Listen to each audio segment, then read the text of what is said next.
प्रशिक्षण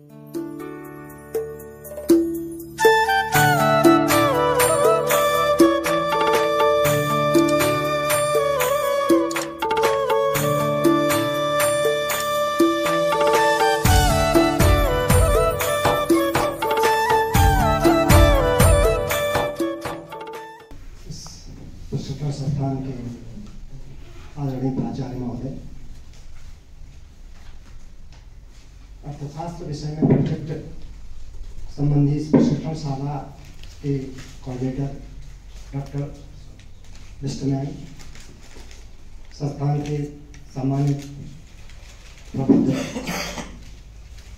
प्रवक्तागण और मेरे सहयोगी, इस प्रोजेक्ट प्रेजेंटेशन में प्रतिभाग कर रहे साथीगण,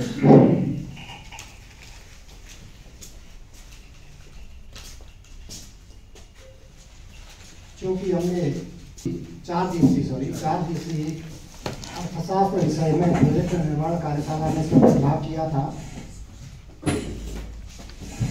और हमारे जो मास्टर ट्रेनर थे उन्होंने बहुत ही सुंदर ढंग से कैसे अर्थशास्त्र विषय में बच्चों को सहभागी बनाते हुए प्रोजेक्ट निर्माण किया जाए और कैसे अर्थशास्त्र जैसे जटिल और अमूर्त विषय को बोधगम्य, सरल और व्यवहारिक बनाया जाए, इस पर प्रोजेक्ट निर्माण का तरीका बताया था मैंने। तब भी उस कार्यशाला में इस कार्यशाला की बहुत प्रशंसा की और वास्तव में मेरे लंबे शैक्षणिक अनुभव के आधार पर मैं कह सकता हूँ इस कार्यशाला में जो ज्ञान हमने इस प्रोजेक्ट निर्माण में सीखा, शायद ही कभी इतना स्थायी ज्ञान, इतना अभिनव प्रयोग हमने अपने विषय क्षेत्र में नहीं किया था। मैं एक बार फिर सभी लोगों का आभार व्यक्त करते हुए अपनी बात यहाँ पर रखना चाहता हूँ। ह्यूमैनिटीज जो हमारी कला वर्ग है उसमें क्या होता है कि थोड़ा टफ माना जाता है, तो उसको हम जितना रुचिकर बना सकते हैं उतना हमको उसको बनाना चाहिए और वो इन सब ट्रेनिंग से ही हमको सीखने को मिलता है। और ट्रेनिंग के साथ साथ हमको आपस के डिस्कशन से हमको सीखने को मिलता है कि मैं कैसे पढ़ा रहा हूँ और ऐसा, तो उससे हमको बहुत सारी चीज़ें मिलती हैं। जब भी हम मिलते हैं तो हम लोग डिस्कशन करते हैं और वाकई में उससे हमको फायदा मिलता है। इस बार का जो प्रोजेक्ट था जो हमको बताया गया था उसमें 2 चीज़ें इन्होंने और जोड़ी है आपके उसमें। हमने जितने पॉइंट्स थे हमारे उसमें, तो इसमें एक पॉइंट जो है बजट का भी, बजट एस्टिमेट का भी जोड़ा गया है, क्योंकि हमको बताया गया कि बजट अब बच्चा जो बना रहा है प्रोजेक्ट फ्री में तो बनेगा नहीं, कुछ ना कुछ पैसा तो वो इन्वेस्ट करेगा। तो वो अपना प्रोजेक्ट कितने उसमें बना रहा है, हालांकि उसमें कुछ चीज़ें हो सकता है कि आप तक ना पहुंच पाई हूँ या हम ना पहुंचा पाए हूँ, तो वो चीज़ें और कुछ ऐसे भी होते हैं कि जो उसको उससे आगे भी उसको ले गए हों। जब घर जाके जब उन्होंने जो पढ़ा होगा तो उसको कुछ लोग इतने वेयरिंग होते हैं कि वो चाहते हैं कि उसको और जो चीज़ पढ़ाई जाए उसको और आगे।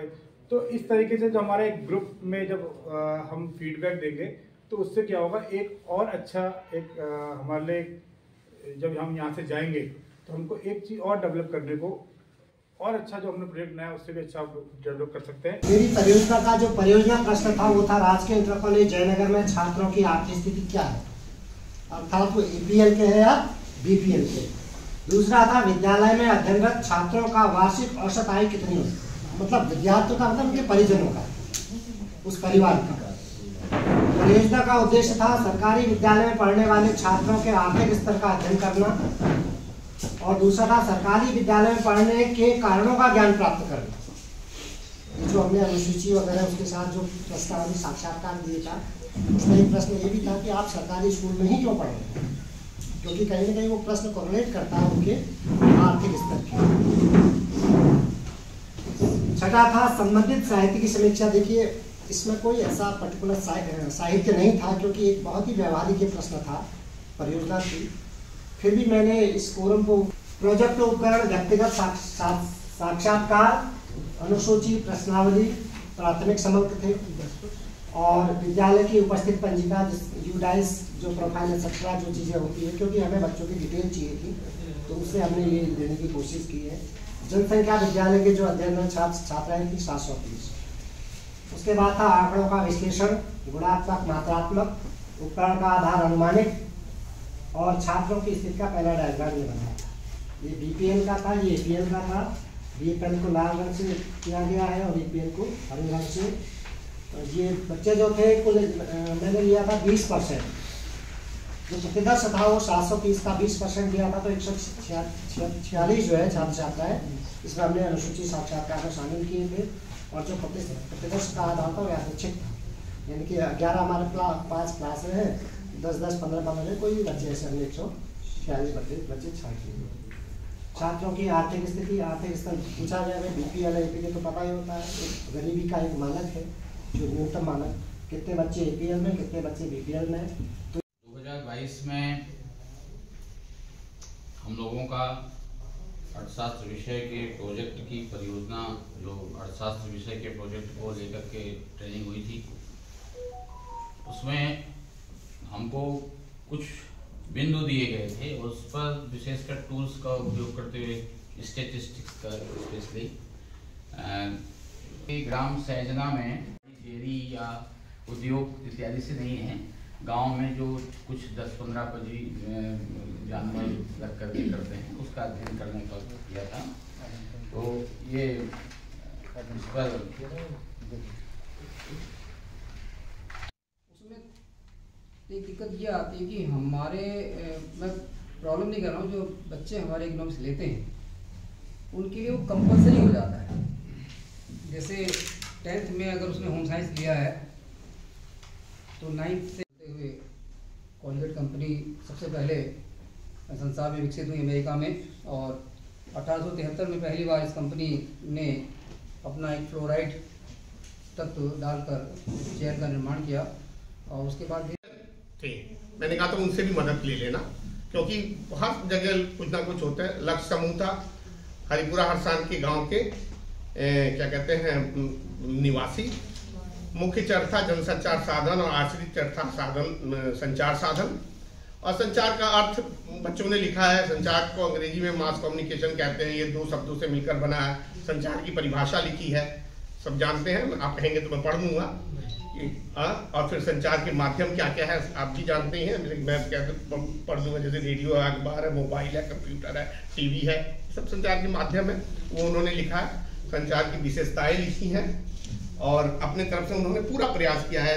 संचार की विशेषता, जैसे संचार के द्वारा सूचनाओं का प्रसारण होता है, बड़े समूह को हम बड़ी सम्मानित डाइट फैकल्टी, सम्मानित शिक्षक बंधु, जैसा कि आज हम यहाँ पे प्रोजेक्ट निर्माण के संदर्भ में एकत्र हुए हैं, मैं अर्जुन सिंह अटल उत्कृष्ट विद्यालय बंडिया खटीमा ब्लॉक से आपका स्वागत और अभिनंदन करता हूँ।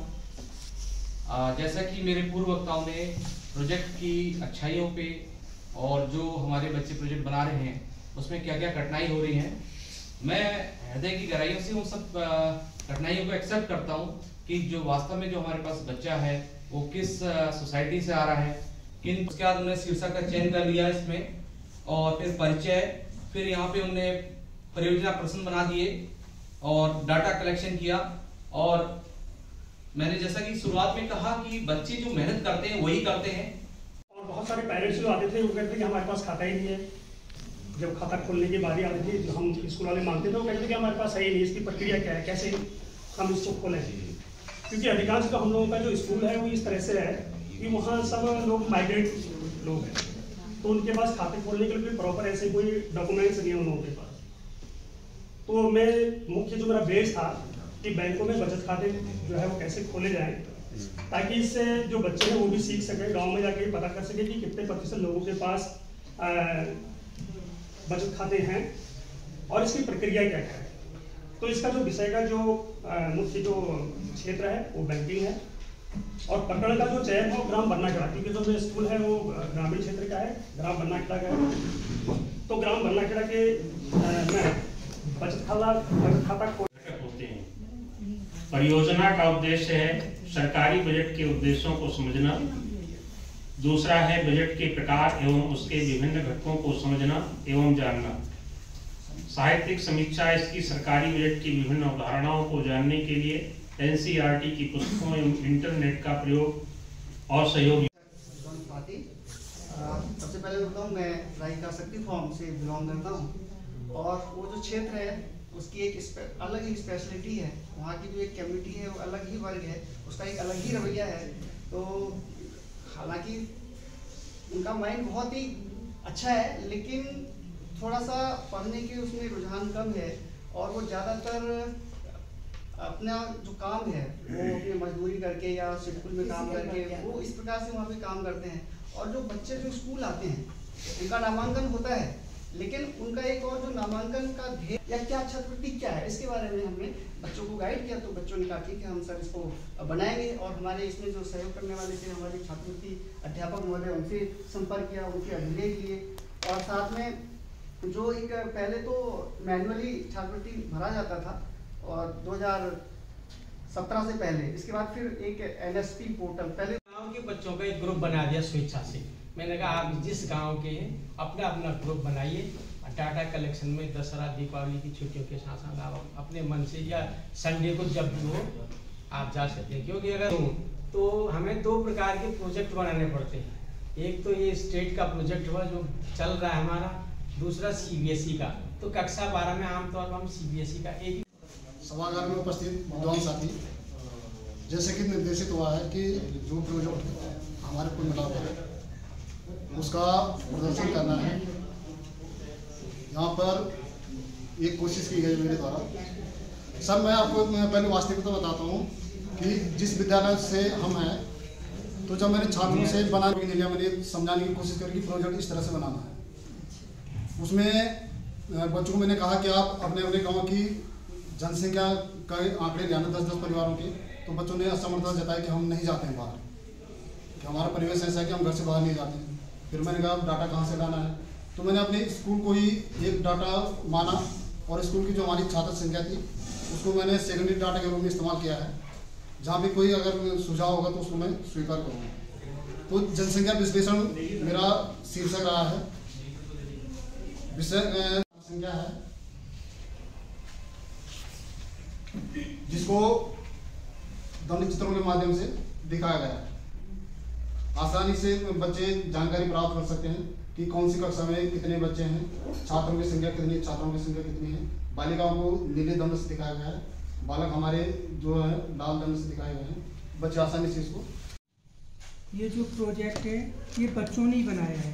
मेरा सहयोग 30% है, बच्चों का 70% है। मैंने केवल उन्हें आइडिया दिया था, जो मैं यहाँ सीख के गया था पिछले साल, वो दिखाया मैंने उन्हें, समझाया, आइडिया दिया, रफ बनवाया। फिर उसके बाद अभी जो प्रैक्टिकल हुआ है बोर्ड का उसमें बच्चों ने बनाया है। तो ये है कृषि ग्रामीण विकास प्रकरण का चयन है। विकासखंड सितारगंज, जिला ऊधम सिंह नगर में स्थित ग्राम सभा भरौनी में जैविक कृषि की स्थिति का अध्ययन। प्रस्तावना में है इस परियोजना कार्य में विकासखंड सितारगंज, जिला ऊधम सिंह नगर, ग्राम भरौनी के किसानों की जैविक कृषि की स्थिति का जहाँ कुल दे दिया है प्रोजेक्ट के संबंध में, और बहुत बातें भी हो गई है, सुझाव भी हुए हैं कुछ। तो सुझाव को एक बार सर के सामने भी रिपीट कर देंगे। और कुछ और तरह के भी सुझाव आए हैं सर, कुछ वो टाइम टेबल से रिलेटेड भी, तो वो भी आप सुन लेंगे। तो उसके बाद फिर हम लोग इस कार्यक्रम को संपन्न कर रहे होंगे। बातचीत का चल रहा था और बातचीत में ऐसा लगा कि हमारे ये वर्कशॉप यूजफुल भी रही, फ्रूटफुल भी रही होगी। वर्कशॉप सबमिशन का था, तो इसके लिए सभी को धन्यवाद और मैडम को धन्यवाद, आपने इसका आयोजन किया। कुछ चीज़ें जो आपने सजेशन दिए, कुछ चीज़ें तो ऐसी होती हैं जो नीतिगत मामले नहीं होता है तो भी हम लोग भी कटघरे में खड़े हो जाते हैं। तो ये भी था, और आप लोगों ने पूरे मनोयोग से बहुत अच्छी कोशिश की है। हम पूरी कोशिश करेंगे थोड़ा थोड़ा करके सही, यहाँ पे काम की मशरूफियत बहुत ज़्यादा है, उसके बावजूद भी एक एक दो दो प्रोजेक्ट करके सही ज़रूर पढ़ेंगे ज़रूर सब प्रोजेक्ट्स को हम कि कैसे क्या हुए। और जैसे कि हमने आपको बताया कि अभी हमारा बजट बन ही रहा है, इसमें फरवरी में बनता है, मतलब फरवरी तक ऑलमोस्ट कंप्लीट हो जाता है। फिर प्रेजेंटेशन होता है वहाँ पे SCRT में, तो वहाँ पे हमारे इकोनॉमिक्स प्रोजेक्ट से रिलेटेड ट्रेनिंग तो हमेशा जाती ही है, क्योंकि बहुत ज़रूरी भी है। अगर कुछ वहाँ से अमेंडमेंट होता है और हम अपनी बात को रखते हैं, तो हमने आपसे कहा कि